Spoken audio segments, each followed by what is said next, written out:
Good morning, everyone. It's exciting to be here and to share about this ministry that has been so close to my heart over these years. I'm going to start with sharing a little bit about the background of the BC Mission Boat. There was a fisherman that traveled along the coast who was part of Our Savior Lutheran Church in Parksville. And on one of his last trips as a commercial captain, he was going to become a BC coast pilot. And on his last trip, he had to dock in Port Hardy early one morning. And while he was docked there was 3 little kids that climbed up into the wheelhouse. And so he wasn't sure how they got up there because it's a pretty big boat, and usually kids aren't allowed to go climbing on those boats. But one of the little boys came up and asked him without question and said, are we going fishing? And so he asked the boy, he's like, well, fishing for what? And the boy said, you know what we need to go fishing for. And so he knew Jesus, and that's what he had talked about, and so they had a discussion about that. And so when he came back to the church in Parksville, he went and talked to Pastor Bob, who was the pastor there, and right away Bob's like, we need a boat and we need to go fishing. So a small group of people went along the coast and went to remote communities, and it was in those communities that invited them to come back to share about Jesus so they could build that foundation in their lives. So that's kind of how the BC Mission Boat was started. So we were established in 1999. We had a board retreat a couple weeks ago, and so we just updated our vision and mission for the BC Mission Boat Society. So our vision is seeing a thriving body of Christ within remote BC coastal First Nation communities. And our mission is sharing God's love and equipping communities to grow in faith. Here's a map of some of the communities that we are currently serving in. So our office moved from Parksville up to Courtenay on Vancouver Island, and then I have a satellite office here at Walnut Grove Lutheran Church, which has been a huge blessing to us, especially through the pandemic. And then we go to 2 First Nation communities that are on the west coast of Vancouver Island, Hatasat and Kaiyuke. And then up further, we go into Kingcome, which has been the community that your church has built a relationship with for many, many years. And then way up north, below the Haida Gwaii, we go into a community called Clem Too. We chartered a boat up until 2010. And so at that time, we stopped chartering a boat, and we use water taxis and ferries to go in so we can go more often and stay longer. And so when we switched over, we picked these 4 communities because we needed the resources and support to try to go in a few times a year to support and encourage people in their faith. But we have other communities that have been asking us to come. So in 2020, we were planning on going into Hatasat, Gold River, and Bella Bella. So those are the ones that are in purple on this map. And so those communities, we've started sending kits in, and we're hoping once things open up, we can start going into those communities when we have enough teams and resources to do so. So I'm going to share a little bit about myself. I went on my first mission trip in February 2004 was my first year at Concordia in Edmonton, and we had enough students that we went into 4 different communities at that time. And I was really shy and quiet, and I was going to go once, and my plan was to become a teacher and do missions in other countries. And I got asked to come back and lead a team this time. And so God really stretched me and pulled me outside my comfort zone. There was a lot of things I was never going to do. I was never going to speak in public.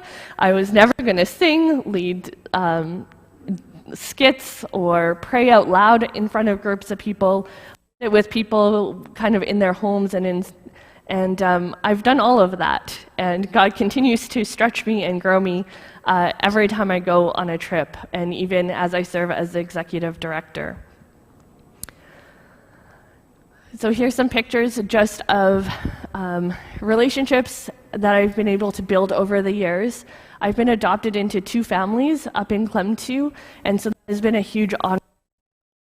And I've been able to see children who were in Kids Club when I first went 19 years ago, now our parents and their children are coming. So to see that second generation and just to be a part of people's lives as they grow up and encouraging them in their faith has been amazing. I'm going to share some pictures of the 4 communities that we go to. So this is a Hatasat. It's a really small community. It's just built kind of up a hill. There's houses on either side of the hill, and then they have a 4-plex, a 6-plex, a youth center that they built. And when they built the youth center, they built a kitchen and bathrooms and stuff, so when we had teams that stayed, we could stay there. And then when they expanded the band office, they built a house wing with even a bigger kitchen and a bathroom that had a shower and stuff too in response to teams coming in and serving their communities. And so that's really shown us that relationship and the trust that has built there. And we just have people that will stop by and talk with us and pray with us and have coffee. And it's just been amazing to see the growth in the children and the youth in that community. Yeah, so we've done youth games night, so even after our planned activities, we have youth that usually want to come back and hang out, so we'll play some games with them and do devotions. We've also been invited to go to the Northern Region Games, which is 4 communities along the West Coast have a drug and alcohol-free games, which is more like a family reunion. So they've always invited us to come and participate in that and to help as well. And so that's been a huge honor to be a part of that over the last few years as well. This is some pictures of Kaiyuke. So Kaiyuke is right along the West Coast. So we take a vehicle for 2 hours down a logging road and a boat for an hour to get into this community and across the bay from the community. So the picture on there is of the fishing lodges that are right across the bay from Kaiyuke, or Hatasat is the name of their reserve. This community I've gone into since 2006, and when we first went in, it wasn't a very welcoming place. There was a lot of hurt and pain with residential schools, and then they had other groups that would go in and assume that people didn't know about Jesus and that they needed to believe in Jesus or they were going to burn in hell. And so it was a lot of law, and people didn't go in to listen and to understand. And I remember sitting in an elder's home, and she's like, well, I read my Bible every day, and I believe in Jesus. And so it's been amazing to be able to continue to go there and work with the kids and to build that trust and relationship. And so after a couple of summers, I remember when we got there and we pulled up, kids were running down to the dock and they were saying, welcome home, the Christians are here. And so that was really exciting, and over the years that's changed for them to realize that they're Christians as well, and so we can support and encourage one another in their faith and be there for those who are still hurting as well. So that's been a huge change I've seen there. And we started doing a women's craft night, and we only had a couple people that would come, and the last couple times we went in prior to the pandemic, we would have over 30 ladies come out, and last summer when we were there, we still had about 20 ladies that felt comfortable enough to come out and participate. And so it's just been neat to see how that relationship over the years, we're just a small part of God's picture for these communities, and so to be able to go and share God's love and use short-term teams to do long-term ministry in these communities just has been a huge blessing. I'm going to share a video with you. I keep forgetting to click pictures. These are pictures of Kids Club and activities we've done in Kaiyuke. I'm going to share a video with you. Virginia, when we were there a few summers ago, we were supposed to go to the North Region Games in Hatasat, which is along the logging road, and then we were going to Kaiyuke. And so as we were leaving, she was yelling at me and asked us never to stop coming, and I asked if we could make a video to share with people. So we made this video, so I wanted to share this with you. Mission Boat has been coming into Kaiyuke for many years. What does that mean to you and your community? Well, It was awesome to have you guys here, Kaiyuke. I know you were supposed to go somewhere else, but you guys came here. And you guys do awesome stuff with not just the youth, you had adults, you had teens. It was awesome.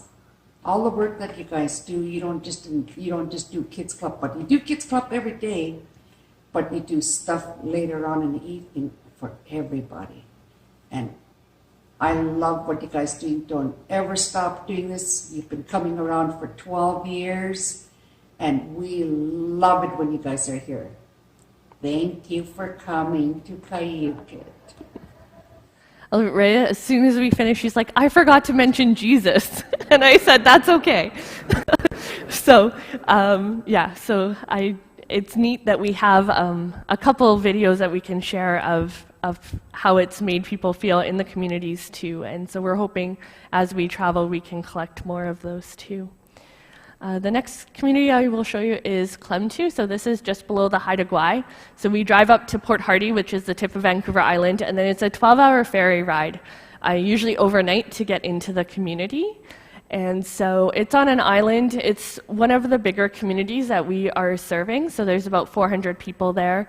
And it's the community that I've been going to for 19 years. And so it's been neat being able to meet people, and sometimes there's people that don't come out to some of the activities that we do, but if there's a death in the community or a community event, we also participate in those or go to people's homes if they're grieving a loved one, and so we're able to build relationships and meet people that way. One of the couples that adopted me as a daughter, as I met them through a death in the community, and so it took a while for Eric to share some of his hurts and pains with residential school, and so for him to be able to have that relationship and for us to pray together and share like God loves you so much and there's sin in this world and God cares for you was so huge. And so we never know the impact or when we'll have those opportunities to share that. And this summer when we were there, they were talking a lot about the residential discoveries in Kamloops. And so they were grieving a lot, and they said, we know that God and Jesus are grieving with us. And so it was neat to be able to be there and listen to people and being able to pray with them and encourage them. And one of the chiefs came to the community, and his dad was one of the main hereditary chiefs, and he had passed away since the last time I had been there. So this was the first time I've really seen his son speak in that capacity. And he shared with us how much it meant to him and to the community, and said that we are always welcome, and they see the difference in the children and the joy that we bring, and just how the kids are so excited that we're there, and they see that difference and that impact. And so that was a huge blessing to hear. I have a video too. This is Alan. He is one of the Christians in the... So the BC Mission Boat has been coming to Clem Too for many years. What does that mean to you and to your community? Yeah, I know you guys have been coming for a number of years, and Archie always says to you guys, whenever you come, the door is always open, and it's good to have you guys come here, to help our community, to be there for our kids and teach them, and we thank God for that. It's all God's work. You guys are God's workers. And we welcome you, and thank you, one and all, for coming.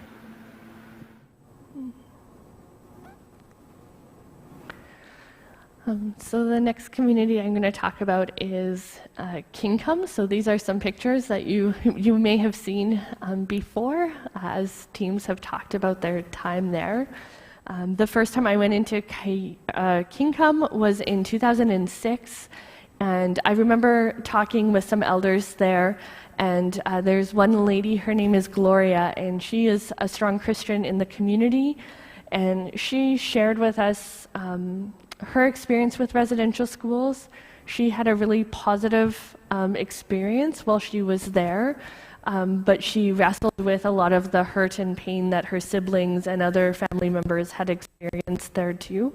And so it was neat being able to hear her story and how she grew in her faith and in Jesus, and then just to be able to listen and to pray with her as she tries to navigate and be there for her siblings that had a different experience than she did.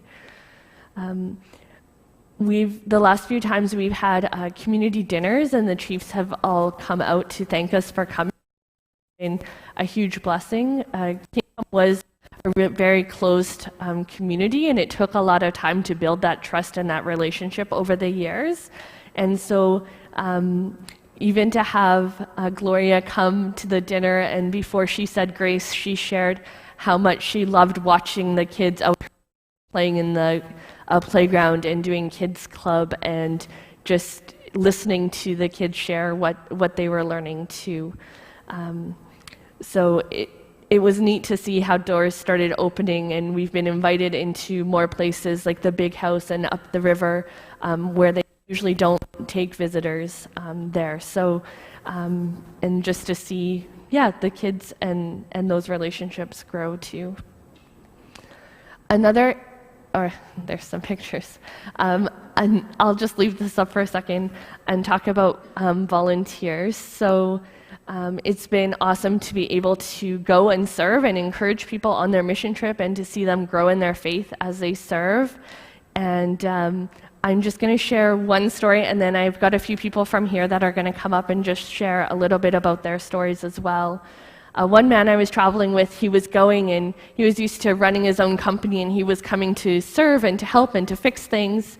And by the end of the week, he realized how much more important it was to go and to listen and to serve and to share God's love in a different way, and to encourage people in their faith. And so it was really neat to see that change in his attitude, and as he approached missions, and as he went back home and shared in his church as well. So Brittany's going to share, and Kathleen, and then Jeremy as well.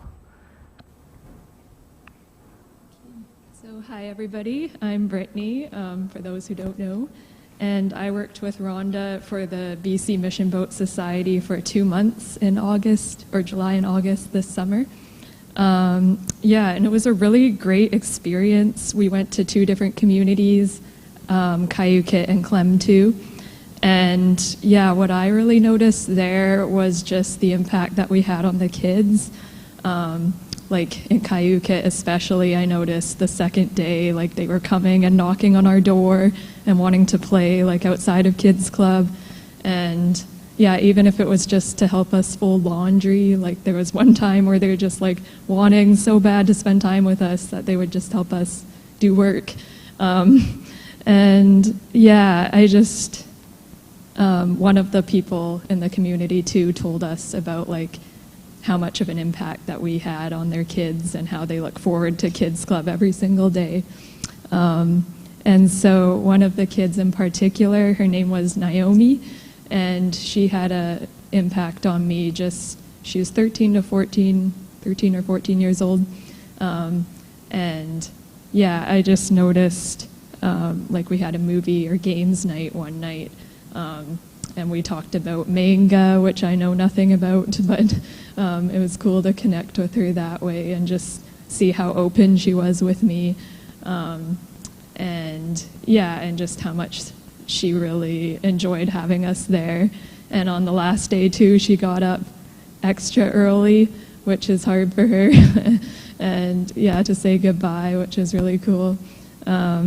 It's just really awesome to see the impact that we have on the kids there. So thank you.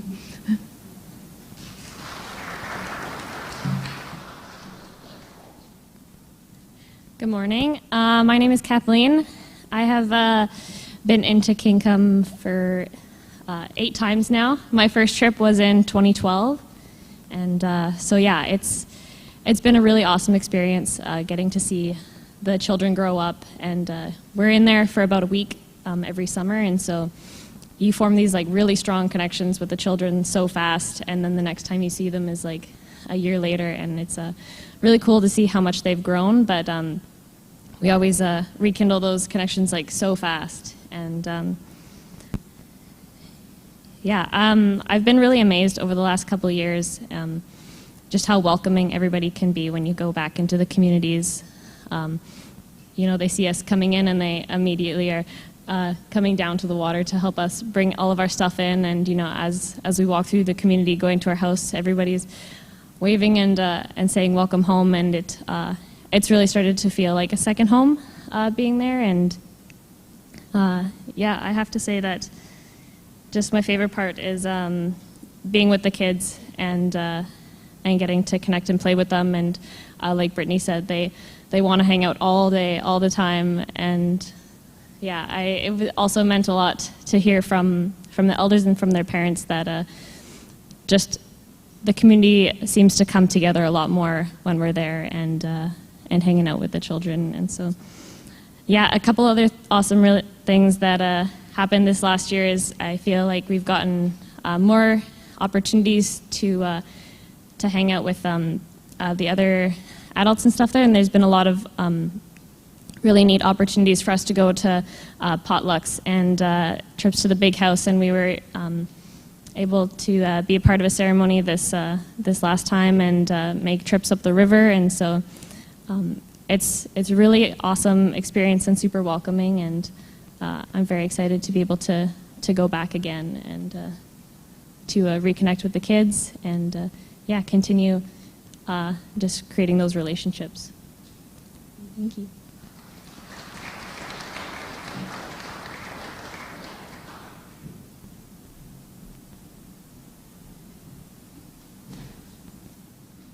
Hi, I'm Jeremy. I went to Kinkum in, 2019? Feels like forever ago. We haven't been able to go in the last couple years, so that sucks. But the impact that it had on me, one thing that I always think about when I think about our trip is, like, obviously we have the connection with the kids, and we were able to, like, our church has been going so long that when a group of us go, we already have that connection. Like, all the work that God has been doing in that community, we already, like, even though most of us on our trip hadn't been there already, still, like, the community is so welcoming to us. So one thing that I remember is that I'm a mechanic, so I was able to use my skills as a mechanic in the community. I was able to work on a couple of vehicles, and the people, like, really appreciated that. So the thing that I got out of that is that God can use whatever your skills are, even when you don't think about it. Because I never, like, before that, I feel like I separated, like, oh, my work and, like, my faith life are, two separate things. But God can use our skills in what we know how to do. And that was something that impacted me, and it was really cool that I was able to do that. And I can't wait to go back again. So, thanks.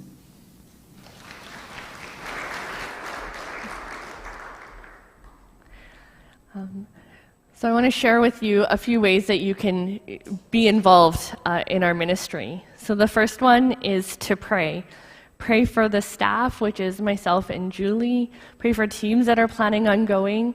We have a monthly prayer email that we sent out at the middle of every month, and so if you're interested in receiving that, you can go to our website and sign up for it, or I've got a display out the back of the church here that has some yellow forms, and you can click off that you would like the monthly prayer emails. We also send a monthly update at the beginning of each month to share other things that are happening as well. So you can sign up for both of those or one of those. You can give. So we are a charitable organization. We function out of gifts and support from individuals and churches, and so I've been really thankful for that relationship with your congregation. And so we have a puzzle project. If you are interested in supporting us on a monthly basis, I've got more information out there too for how you can be a donate with us through pre-authorized giving, or we accept e-transfers as well now. And then we also have volunteers that either volunteer and help us with our kits and getting supplies ready, or going out on a team. And so if you're interested in coming out and joining your team to Kingcome or another team going to another community, just please reach out and connect with me, and there's more information at the back as well. And so those are 3 ways that you can support and get involved with our ministry as we continue sharing God's love along the coast. So thank you so much.